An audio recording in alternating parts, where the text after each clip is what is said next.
ആദ്യം നമുക്ക് അണ്ടിപ്പരിപ്പ് കിസ്മിസും ഒന്ന് നെയ്ക്കകത്ത് ഫ്രൈ ചെയ്തെടുക്കണം. അതിനൊരു പാനിലേക്ക് 1.5 ടീസ്പൂൺ നെയ്യ് ഒഴിച്ചു കൊടുത്തിട്ടുണ്ട്.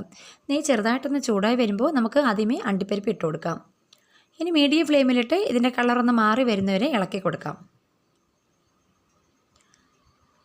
ഇപ്പോൾ ഇത് അണ്ടിപ്പരിപ്പിൻ്റെ കളറൊക്കെ ചെറുതായിട്ടൊന്ന് മാറി വരുമ്പോൾ നമുക്ക് കിസ്മിസ് കൂടി ഇട്ട് കൊടുക്കാം.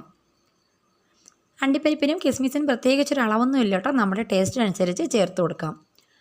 ഇപ്പോൾ ഇതാ കിസ്മിസൊക്കെ നന്നായിട്ട് വീർത്ത് വന്നിട്ടുണ്ട്. ഇനി നമുക്ക് തീ ഓഫ് ചെയ്ത് കൊടുത്തിട്ട് ഒരു ബൗളിലേക്ക് മാറ്റാം.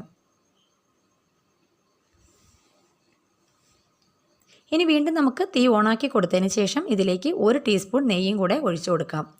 ഇനി നമുക്ക് 1 കപ്പ് റവ ഒന്ന് വറുത്തെടുക്കണം. റവ ചേർത്ത് കൊടുത്തിട്ട് മീഡിയം ഫ്ലെയിമിലിട്ട് റവ വറുത്തെടുക്കണം. ഫ്ലെയിം ഒരുപാട് കൂട്ടി കൊടുക്കരുത് കേട്ടോ. അതുപോലെ തന്നെ റവയുടെ കളറും മാറിപ്പോവരുത്. നല്ല ഒരു മണം